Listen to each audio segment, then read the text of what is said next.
Slide 1, pendahuluan, kode IGF, dan ruang lingkup selamat pagi.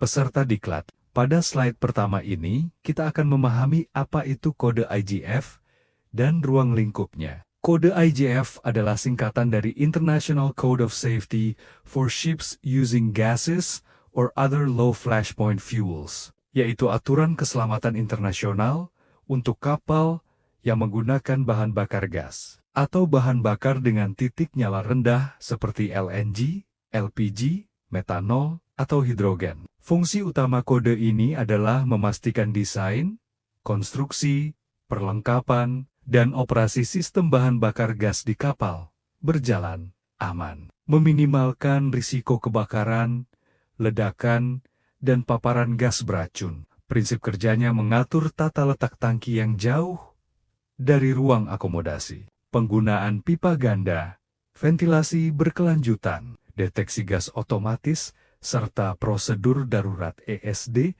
Komponen utama yang diatur meliputi tangki penyimpanan kriogenik, sistem penguapan atau vaporizer, sistem pipa ganda, ruang mesin khusus, dan panel kontrol keselamatan. Cara pengoperasiannya mengharuskan seluruh kru yang bertugas di ruang mesin D atau sistem bahan bakar memiliki sertifikat Basic Training for IGF Code sesuai STCW. Dalam operasional sehari-hari, langkah-langkah yang harus dilakukan. Pertama, persiapkan dokumen sertifikat IGF kapal dan Fuel Gas Management Plan.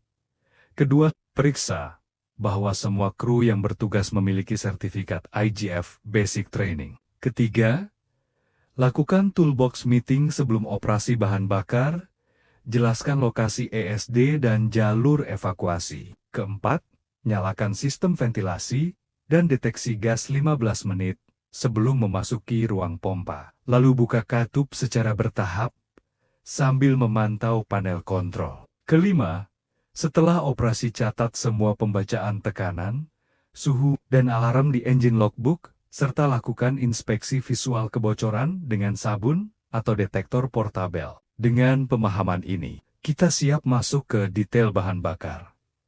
Slide 2, jenis bahan bakar gas di kapal. Slide kedua membahas jenis-jenis bahan bakar gas yang diatur dalam kode IGF.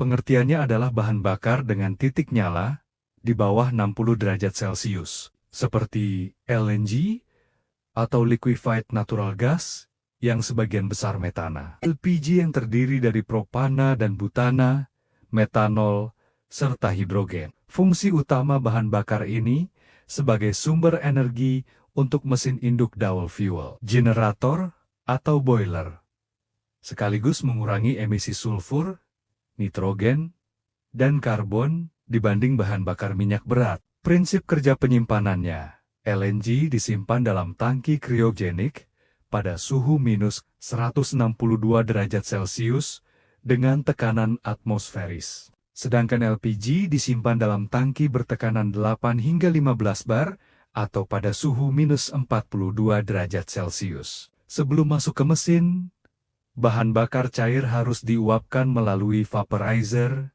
menjadi gas. Komponen utama sistem ini meliputi tangki penyimpanan pompa submersible vaporizer atau penukar panas, gas mixer, dan mesin dual fuel. Cara pengoperasiannya, operator memilih mode gas dari panel kontrol. Sistem otomatis mengatur aliran, tekanan, dan suhu sesuai permintaan mesin. Langkah operasionalnya dimulai dengan persiapan bunker.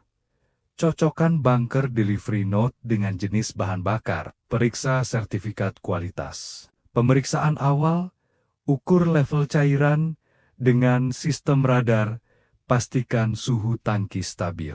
Misal LNG pada minus 162 plus minus 5 derajat. Pengoperasian. Nyalakan vaporizer 10 menit sebelum mesin start. Atur aliran air laut atau air tawar sebagai media pemanas. Lalu buka katup isolasi utama perlahan, sambil memantau tekanan gas masuk mesin yang umumnya 6 hingga 8 bar. Untuk mesin manual fuel, pemantauan saat berjalan.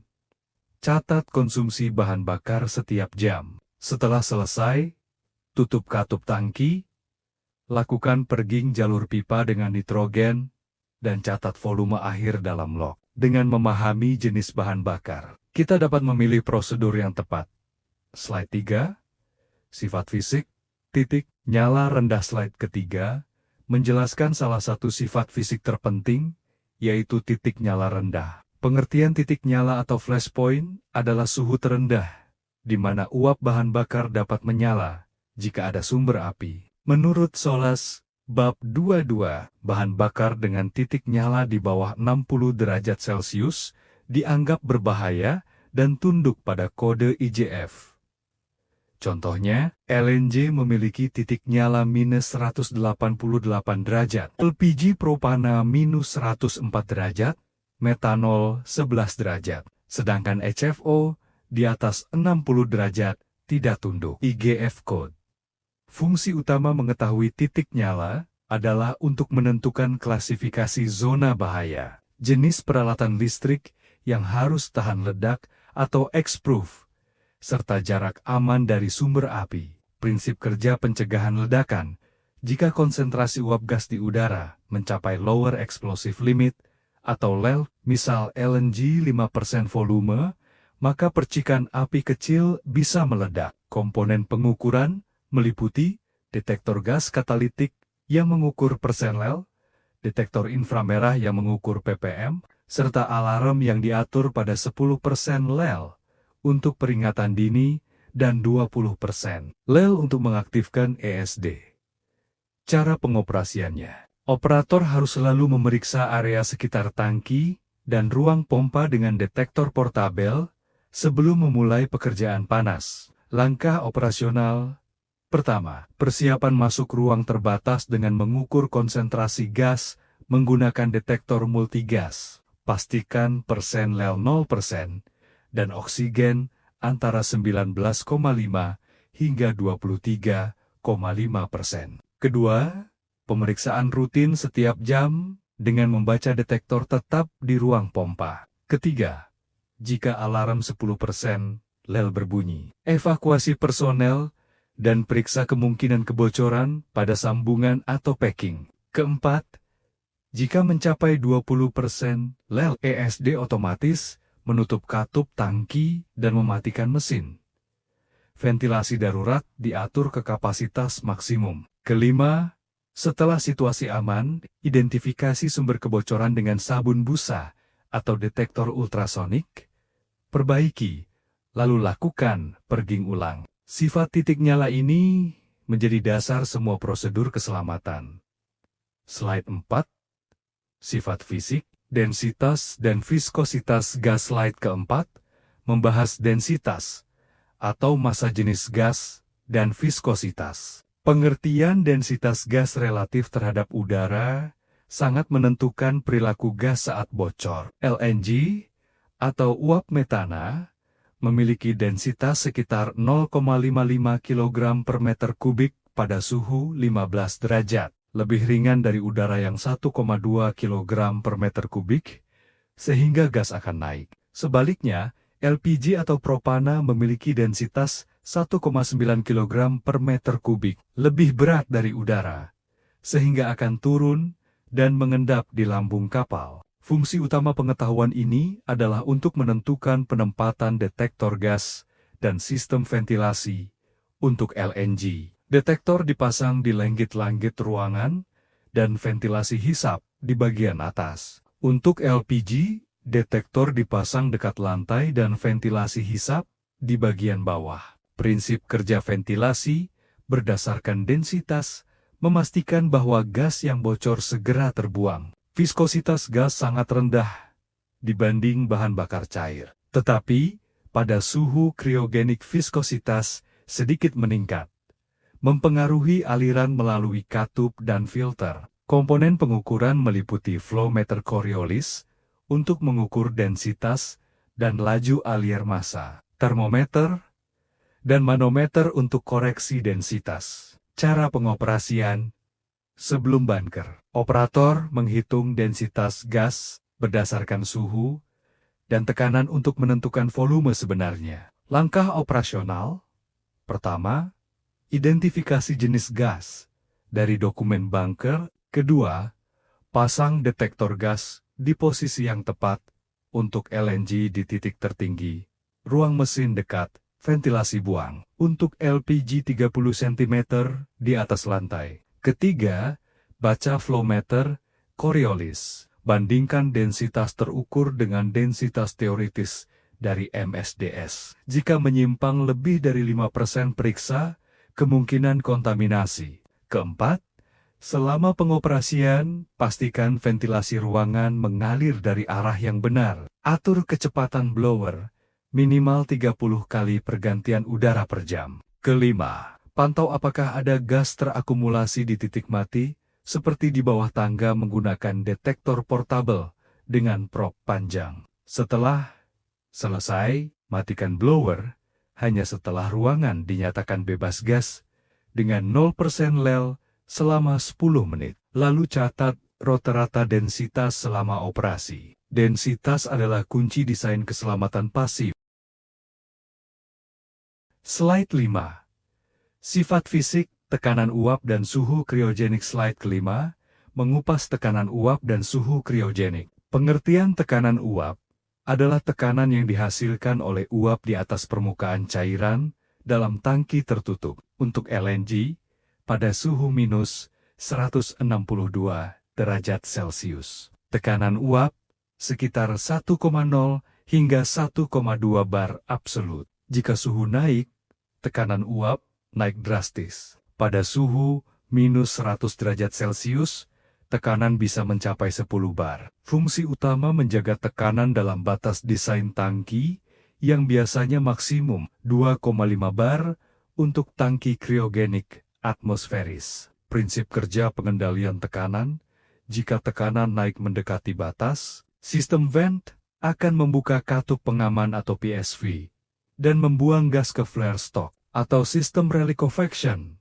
mendinginkan kembali uap menjadi cair. Suhu kriogenik adalah suhu di bawah minus 150 derajat, di mana material tangki harus tahan terhadap kerapuhan dingin, biasanya baja tahan karat, atau aluminium. Komponen utama meliputi PSV dengan 2 buah untuk redundansi. Unit reliquefaction yang terdiri dari kompresor dan penukar panas, serta sensor tekanan dan suhu tipe PT100 atau termokopel. Cara pengoperasian, operator memonitor tren tekanan. Jika tekanan naik lebih dari 0,1 bar per jam, periksa isolasi atau aktifkan reliquefaction. Langkah operasional.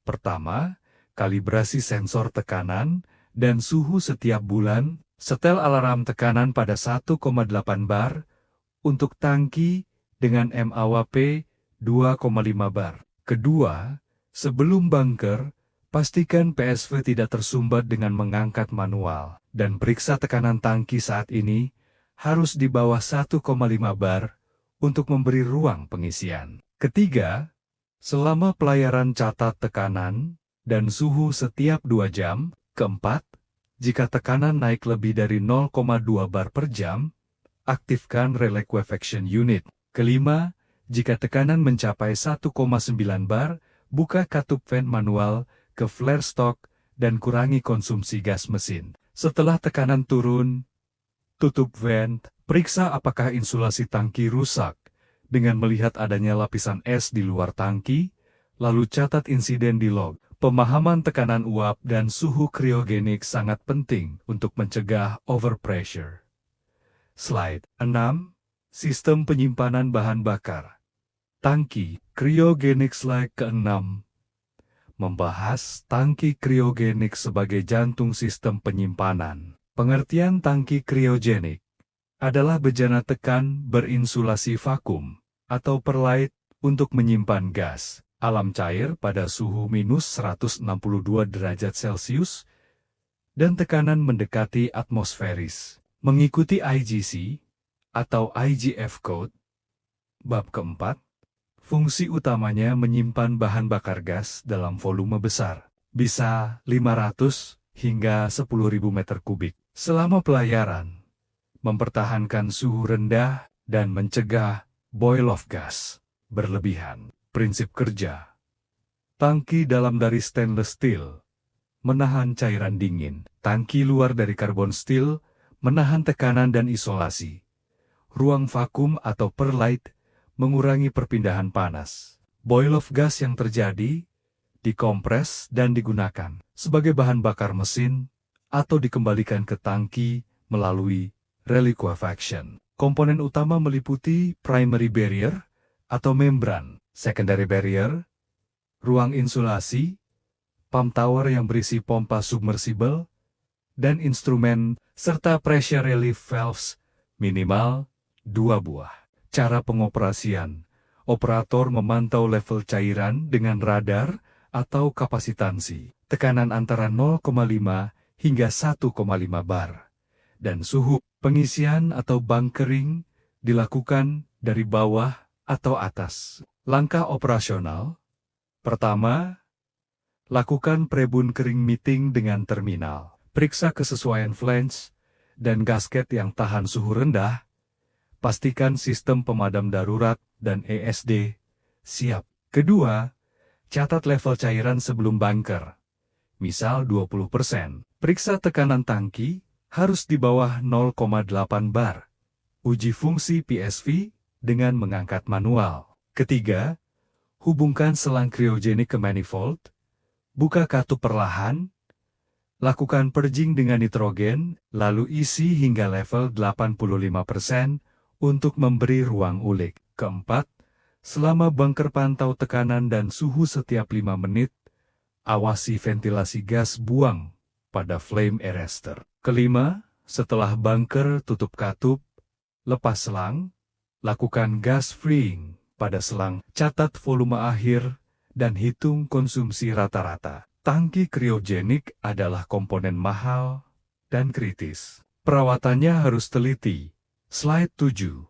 Sistem pipa dan katup keselamatan double wall pipe dan SDV. Slide ke-7 menjelaskan sistem pipa ganda dan katup penutup darurat. Pengertian pipa ganda atau double wall pipe adalah pipa bahan bakar gas yang dikelilingi oleh pipa luar atau casing yang dapat mendeteksi kebocoran dari pipa dalam. Ini diwajibkan oleh IGF Code Bab 6 untuk semua pipa gas di dalam zona akomodasi dan ruang mesin. Fungsi utamanya mencegah gas bocor langsung ke atmosfer kapal. Kebocoran akan terdeteksi di ruang enolas dan dibuang ke ventilasi aman. Prinsip kerja, pipa dalam mengalirkan gas bertekanan 6 hingga 8 bar. Ruang anulas di antara pipa dihubungkan ke detektor gas dan ventilasi. Jika pipa dalam bocor, gas masuk ke anulas, detektor alarm, dan ESDV menutup aliran. Komponen utama, pipa, dalam dari stainless steel, seamless. Pipa luar dari carbon steel, ruang enulas dengan sensor tekanan atau gas. ESDV tipe pneumatik atau elektrik yang fail-safe close, dan pressure relief valve di enulas. Cara pengoperasian. Sebelum aliran gas, lakukan enulas pressure test dengan nitrogen 2 bar. Jika tekanan turun, ada kebocoran. SDV diuji setiap bulan dengan simulasi. Langkah operasional. Pertama, isi anulus dengan nitrogen hingga 2 bar. Tutup katup, diamkan 30 menit. Jika tekanan turun lebih dari 0,1 bar, cari kebocoran dengan sabun busa. Kedua, periksa tekanan udara penggerak ESDV. Uji penutupan manual dari panel lokal. Pastikan indikator posisi jelas. Ketiga, buka ESDV secara bertahap. Pantau tekanan di enulas yang harus tetap 0 bar relatif. Keempat, setiap jam catat tekanan enulas. Jika detektor gas di enulas aktif di atas 10% lel, segera tutup ESDV kelima. Setelah selesai tutup ESDV, lakukan purging pipa dalam dengan nitrogen. Lalu uji tekanan enulas lagi. Sebelum operasi berikutnya, sistem pipa ganda adalah lapisan pertahanan kedua setelah tangki. Slide 8. Sistem ventilasi dan gas hazardous area. Slide ke-8.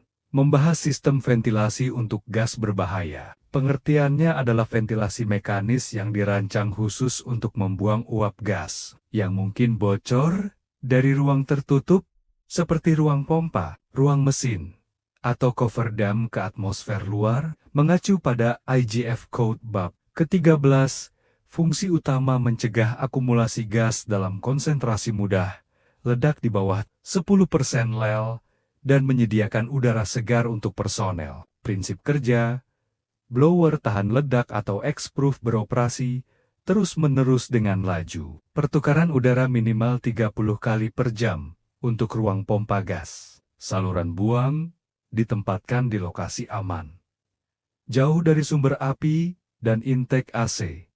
Komponen utama, exhaust blower dengan motor listrik X-proof, intake louver dengan damper, ducting tahan api, flame arrestor pada ujung buang, dan interlock dengan detektor gas yang membuat blower otomatis meningkat kecepatannya jika terdeteksi gas. Cara pengoperasian, ventilasi harus dijalankan 15 menit sebelum memasuki ruangan dan terus berjalan selama ada potensi gas. Jika blower mati, alarm berbunyi dan personel harus keluar. Langkah operasional.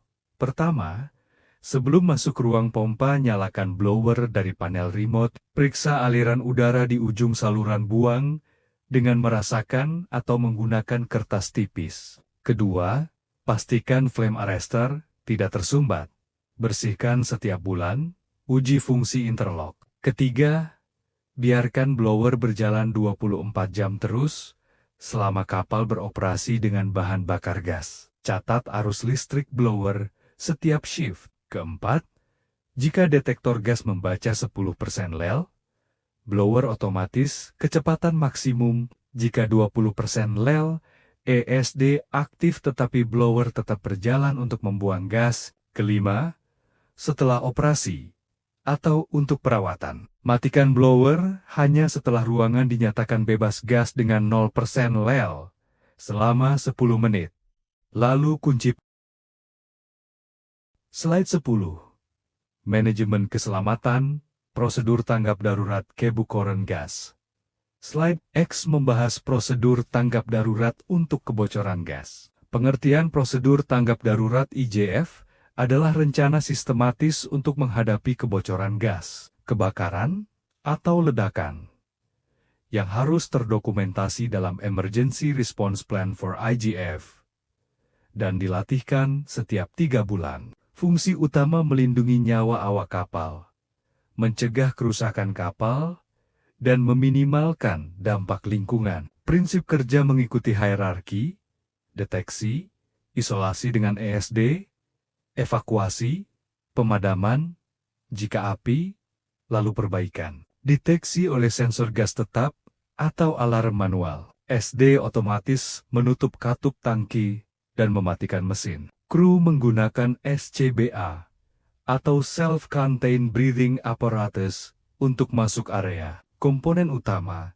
detektor gas tetap dan portable. Tombol ESD di jembatan, ruang kontrol, dan lokal. SCBA dengan cadangan tabung udara minimal 30 menit. Dry Chemical Powder atau SIGA 2 untuk pemadaman gas. Dan Water Spray System untuk pendinginan. Cara pengoperasian, kru terlatih untuk langsung menekan ESD jika mendengar alarm gas. Jangan mencoba memadamkan api gas tanpa SCBA dan alat yang tepat. Langkah operasional simulasi kebocoran besar.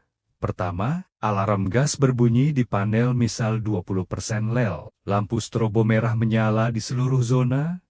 Segera laporkan ke jembatan. Kedua, dari jembatan tekan ESD utama. Semua katup gas menutup dalam waktu kurang dari 30 detik. Matikan mesin induk dan generator gas. Ketiga, semua personel di zona bahaya dievakuasi ke muster station di area aman. Lakukan penghitungan jumlah kru. Keempat, tim darurat dengan SCBA dan DCP masuk dari arah angin. Identifikasi sumber kebocoran seperti flange, katup, atau pipa. Jika ada api, semprotkan DCP dari jarak aman. Kelima, Setelah kebocoran berhenti, lakukan ventilasi paksa hingga gas mencapai 0% lel. Perbaiki kebocoran, investigasi insiden, dan catat dalam log. Latihan rutin membuat respons menjadi otomatis. Slide 11. Manajemen, keselamatan, izin kerja panas. Hot Work Permit slide ke-11 menjelaskan izin kerja panas. Pengertian izin kerja panas atau Hot Work Permit adalah dokumen tertulis yang mengizinkan pekerjaan yang menghasilkan api, percikan, atau panas seperti las, gerinda, soldering di area yang tidak diklasifikasikan sebagai zona bahaya, tetapi di sekitar sistem gas. Fungsi utama mencegah penyulutan gas yang mungkin bocor secara tidak sengaja. Prinsip kerja sebelum izin diterbitkan. Area kerja harus diukur konsentrasi gasnya dan harus 0% lel. Petugas pemadam siaga dengan alat pemadam. Izin berlaku maksimal 24 jam. Komponen utama, formulir izin dengan nomor unik, tanggal, lokasi, deskripsi pekerjaan detektor gas portabel Quattro, gas, alat pemadam api DCP, atau CO2 ukuran minimal 5 kg, dan petugas pengawas, atau Firewatch. Cara pengoperasian. Perwira keselamatan mengukur gas di area kerja dan sekitarnya, radius 10 meter. Jika aman, izin ditandatangani. Setelah pekerjaan selesai, area dipantau selama 30 menit untuk memastikan tidak ada api tersembunyi. Langkah operasional. Pertama, tukang las mengisi formulir permohonan berisi nama, lokasi, jenis pekerjaan, dan durasi. Kedua, perwira keselamatan mengukur konsentrasi gas di titik kerja dan radius 10 meter. Harus 0% lel. Dan pastikan tidak ada pipa gas atau tangki di dekatnya minimal 5 meter.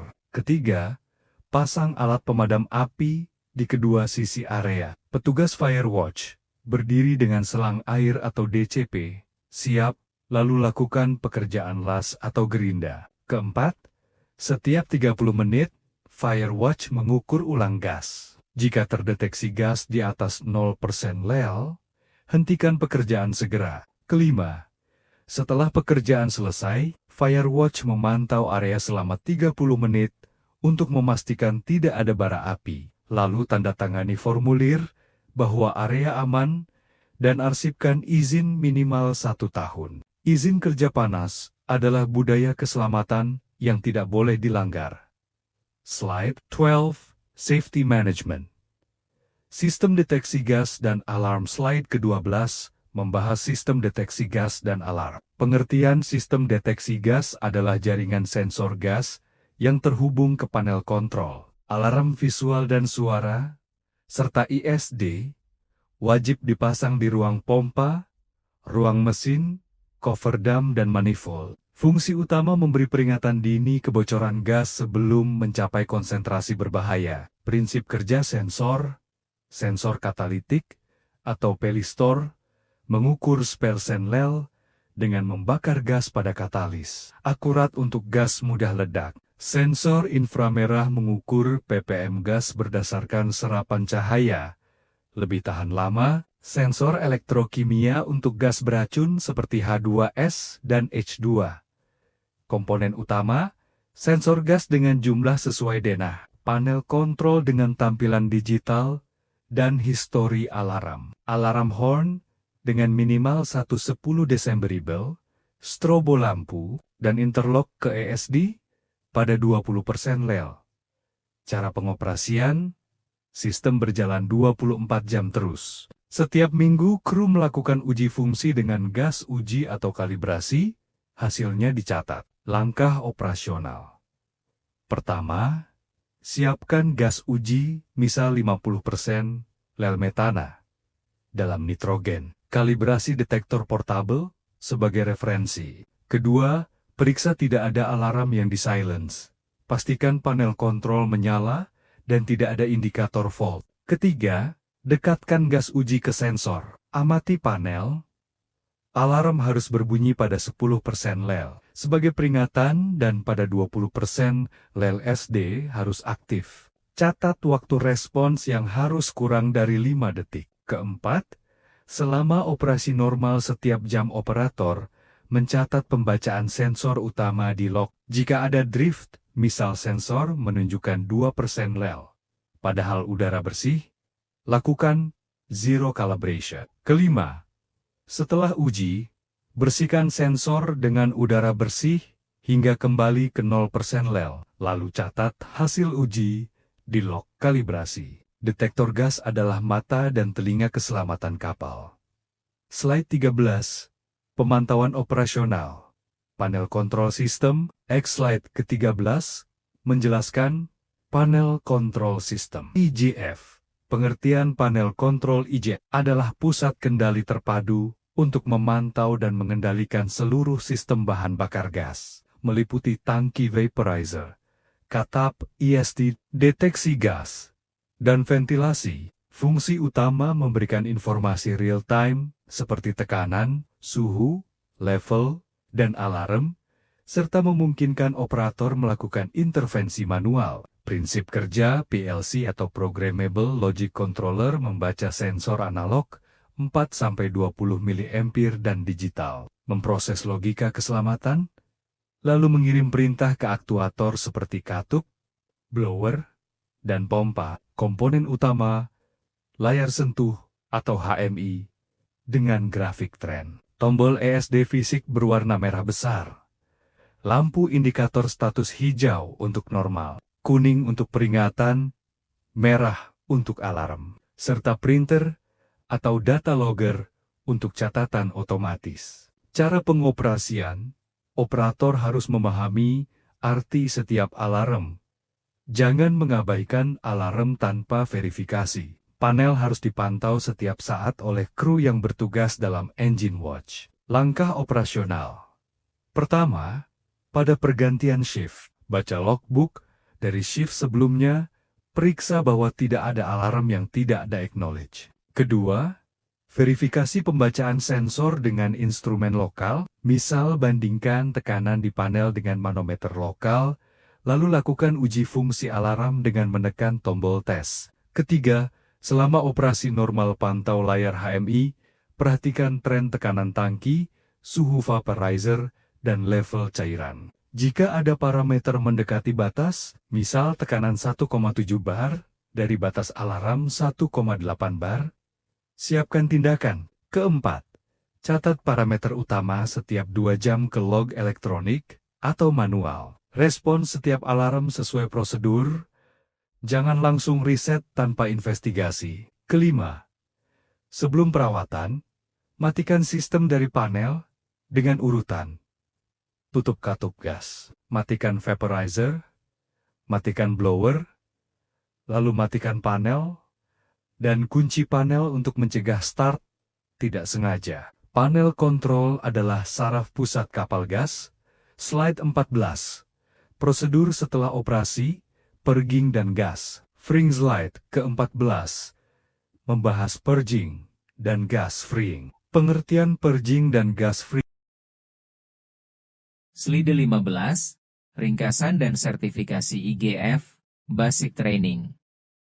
Slide ke-15 sebagai penutup membahas sertifikasi dasar IGF.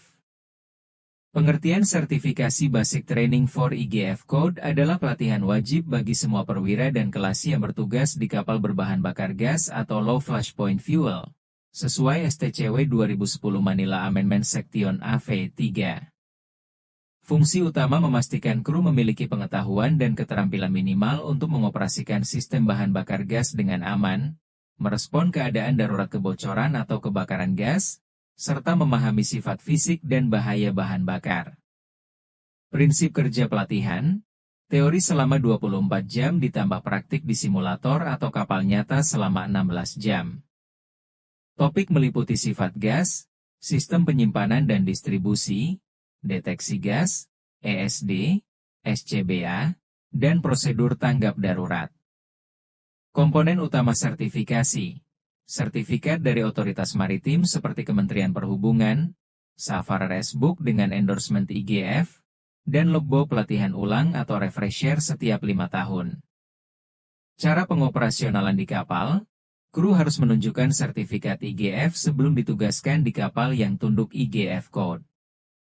Pelatihan ulang berupa drill dilakukan setiap 3 bulan sesuai SMS kapal. Langkah operasional untuk persiapan dan pemeliharaan sertifikasi. Pertama, ikuti kursus Basic Training for IGF Code minimal 40 jam di lembaga yang diakui. Kedua, perusahaan pelayaran akan memverifikasi sertifikat di atas kapal dan mencatat nomor serta masa berlaku di Crewmetrics.